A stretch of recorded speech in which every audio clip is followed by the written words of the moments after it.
Hi welcome to our channel. అనుకున్న ప్రకారమే 100 రోజుల్లో ఉచిత హామీ పథకాలు, 6 గ్యారెంటీ పథకాలు అమలు చేయడానికి కాంగ్రెస్ పార్టీ ప్రయత్నిస్తుందా అంటే అందులోని భాగంగానే గృహజ్యోతి పథకంలో 200 యూనిట్లకు ఉచిత విద్యుత్తు, గృహ అవసరాలకు ఇస్తామని చెప్పి కాంగ్రెస్ పార్టీ ఎన్నికల ముందు వాగ్దానం చేసింది. దాని తాలూకు అమలు కోసం ప్రయత్నం మొదలుపెట్టింది ఈ నెల మొదటి వారంలో. ఈ వారంలో రీడింగ్ చేసుకోవాల్సినటువంటి కార్మికులు, విద్యుత్ సిబ్బంది మీ ఇంటికి వస్తారు. ఆల్రెడీ మనం అప్లై చేసుకున్నాం ప్రజాపాలనలో, ప్రజావాణి కార్యక్రమంలో అప్లై చేసుకున్నప్పటికీ ఆ తాలూకు వివరాలు కానీ, దాని అర్హత పరిశీలన కానీ, వివరాల గురించి అయితే ఏం చెప్పట్లేదు. కానీ ఇప్పుడు ఇంటికి వస్తున్నటువంటి రీడర్కి మన అర్హతకు ఉన్నటువంటి కాగితాలు జిరాక్స్లు ఇవ్వాలి, లేదా దాని తాలూకు నెంబర్లు అతను ఎంట్రీ చేసుకొని పోతాడు అని చెప్పి చెబుతున్నాడు. అయితే ఈ విధానంలో అసలు ఈ ఉచిత విద్యుత్ ఎవరెవరికి వస్తుంది, దానికి ఉన్నటువంటి వివరాలలో చాలామందికి కన్ఫ్యూజులు ఉన్నాయి.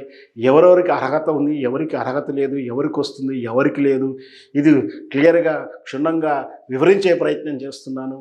గృహజ్యోతిలో పథకంలో 200 యూనిట్లకు ఫస్ట్ అర్హతలు ఏందో పరిశీలిద్దాం. నెంబర్ 1, ఇది సాధారణదే, అందరికీ అర్థమయ్యేదే, మీనింగ్ ఉన్నటువంటి కండిషన్. ఇది తెలంగాణ పౌరుడై ఉండాలి. తెలంగాణ పౌరుడుగా ఉండాలి అంటే నీ ఇల్లు కానీ నువ్వు కానీ తెలంగాణ స్టేట్ పరిధిలో ఉండాలి. As for Aadhaar card record, not voter card, only Aadhaar card ప్రకారం నీవు తెలంగాణ ప్రాంత నివాసిపై ఉండాలి. రెండోడు, ఇది ముఖ్యమైనటువంటిది, వైట్ రేషన్ కార్డు ఉండాలి. అంటే నీవు దిగువ మధ్యతరగతి కుటుంబాన్ని ఉండి బిలో ప్రావర్టీలో ఉంటే నీకు జీవన ప్రమాణం ప్రకారం నీకు ఉన్నటువంటి నెలసరి ఆదాయము, సాంవత్సరిక ఆదాయం ప్రకారము వైట్ రేషన్ కార్డు ఎలిజిబిలిటీ ఉంటే, నీకు వైట్ కార్డు వచ్చి ఉంటే ఆల్రెడీ ఉండాలి. ఈ రోజుకు మనం అప్లై చేసుకొని మన దగ్గర already white ration card sanction అయ్యి అది వినియోగం ఉన్నటువంటి అయితే వైట్ రేషన్ కార్డు ఉండాలి. 3, నీ గృహంలో విద్యుత్ వినియోగము 200 యూనిట్స్ వరకు ఉచితంగా ఇస్తారు. దీనికి ఇక్కడి నుంచి కన్ఫ్యూజన్ ఏంటో మనం పరిశీలించుదాం. 1, ఓనరే అయ్యి ఉండాలన్నా, ఇంటి ఓనర్ అంటే ఆ ఇల్లు నీకైతేనే వస్తుందా, రెంటల్స్కు ఉన్నటువంటి వాళ్ళకు వస్తుందా రాదా అనేది చాలామంది కన్ఫ్యూజ్ ఉంది. అయితే ఇప్పటి వరకు ప్రభుత్వం ఇచ్చినటువంటి క్లారిటీ ప్రకారం నువ్వు ఉన్నటువంటి ఇల్లు 200 యూనిట్లు వాడుతూ ఇంటి ఓనర్కి కూడా వస్తుంది.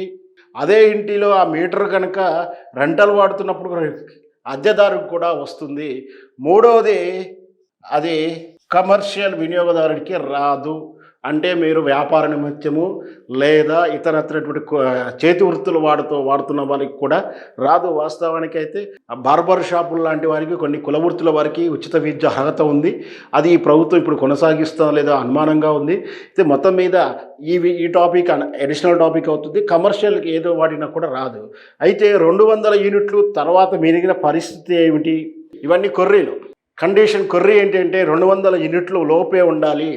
అయితే 200 దాటిన తర్వాత, ఉదాహరణకు 220 యూనిట్లు వాడామనుకోండి, అప్పుడు మనం 20 యూనిట్లకే కట్టాల్సిందే కాదు, 0 నుంచి 220 యూనిట్లు కట్టాల్సి ఉంటుంది అనేది అర్థం. అంటే 200 లోపు వరకే ఉచితం వస్తుంది. 200 యూనిట్ల తర్వాత అయితే పూర్తిగా పేమెంట్ చేయాల్సి ఉంటుంది. కమర్షియల్ అయితే not applicable, white ration card లేకపోతే నాట్ అప్లికేబుల్. మరి ఇకపోతే వైట్ రేషన్ కార్డు అసలు లేవనే కదా ఎన్నికల ముందు చెప్పింది. వైట్ రేషన్ కార్డు అసలే ఇష్యూ చేయకముందుకే ఈ పథకం అమలు చేయడానికి ప్రయత్నం ఏంటంటే 200 యూనిట్ల పథకాన్ని అందరికీ ఇచ్చే ఉద్దేశం లేకనే ప్రయత్నం చేస్తుందని ప్రజలు విమర్శిస్తున్నారు. వీటికి ప్రభుత్వం సమాధానం చెప్పాల్సింది. అయితే ఇంకొకటి ప్రధానమైనటువంటి విమర్శ ఒకటి ఉంది, అది కూడా ఏందో తెలుసుకునే ప్రయత్నం చేద్దాం.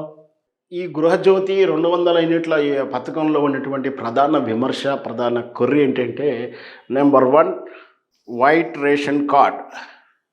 ఇది ఇప్పటి వరకు ఉన్న లెక్కల ప్రకారం జస్ట్ 30% వరకే ఉంది. మిగతా 70% అర్హులకు కార్డ్స్ లేవు అంటూ ఎన్నికల ముందు ఇదే కాంగ్రెస్ ప్రభుత్వం చేసిన విమర్శ.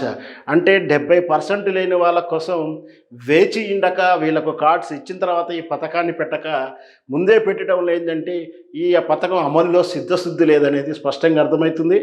రెండవది, అసలు ముఖ్యమైనటువంటి పాయింట్ అంటే ఇంటి ఓనర్లు అద్దెకున్నే వాళ్లకు ఈ పథకాన్ని అమలు చేయడానికి ఇష్టపడతలేరు. గృహజ్యోతి పథకంలో ఇంటి ఓనర్లు కిరాయిదారులకి గృహజ్యోతి పథకానికి అప్లై చేసుకోనివ్వట్లేదు. ఎందుకో మనం తెలుసుకునే ప్రయత్నం చేద్దాం. అంటే చాలా వరకు గ్రామీణ స్థాయిలో ఇంటి ఓనరు అంటే ఒక్కింట్లో ఇంటి ఓనర్ ఉంటాడు, కిరాయిదారుడు ఉంటాడు. కానీ ఇక్కడ కొర్రీ నెంబర్ 1 ఏంటి, వైట్ రేషన్ కార్డు లేదని చెప్పుకున్నాం కదా.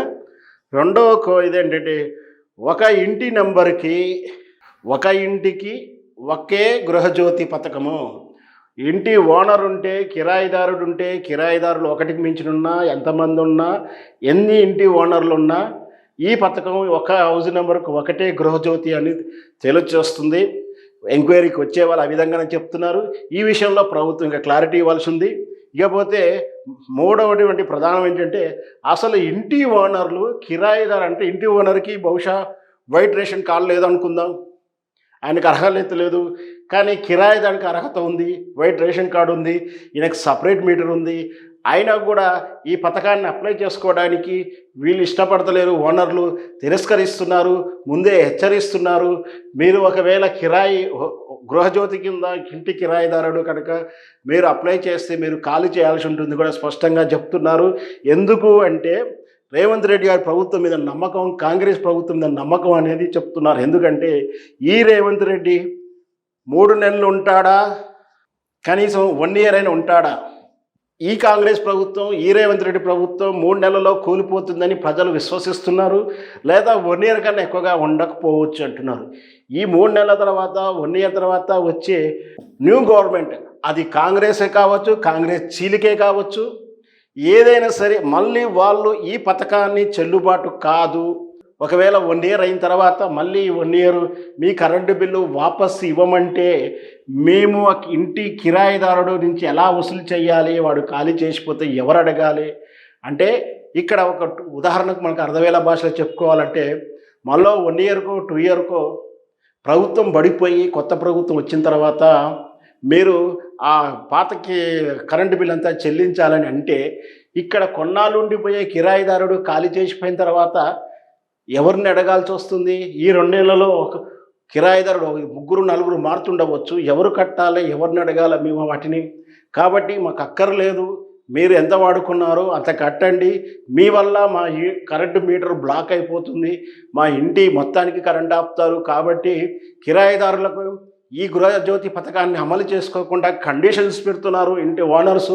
గ్రామీణ స్థాయిలోనూ పట్టణంలో హైదరాబాద్లో కూడా ఇలాంటి అనుభవాలు ఎదురవుతున్నాయి. వీటి మీద కూడా ప్రభుత్వం దృష్టి పెట్టి సరైనటువంటి సూచనలు చేయాలి. ఒకటి ఏంటంటే ప్రభుత్వం చేయాల్సింది, రేవంత్ రెడ్డి గారు ప్రభుత్వం చేయాల్సినటువంటి 2 క్లారిటీలు ఉన్నాయి. ఒకటి, ఒకే హౌస్ నెంబర్ మీద 2-3 పోర్షన్లు ఉండి 2-3 మీటర్లు ఉంటే ఆ 2-3 వాటికి కూడా అర్హత ఉంటే అందరికి ఇస్తారా, లేదా ఒకే ఇంటి మీద ఒకే మీటర్కే ఇస్తారా అనేది కూడా క్లారిటీ ఇవ్వాలి. దాంతోపాటు ఈ విధంగా అర్హతలు ఉన్నా కూడా ఇంటి ఓనర్లు ఒప్పుకునే పరిస్థితుల్లో వాళ్లకు మీరిచ్చే సూచన భరోసా ఇస్తూ సామాన్యుడికి సగటు జీవికి అర్హులు ఉన్నటువంటి కిరాయిదారులకు కూడా గృహజ్యోతి పథకం అందేలా మీరు ప్రయత్నం చేయాలని కూడా సర్వత్రా రిక్వెస్ట్ చేస్తున్నారు.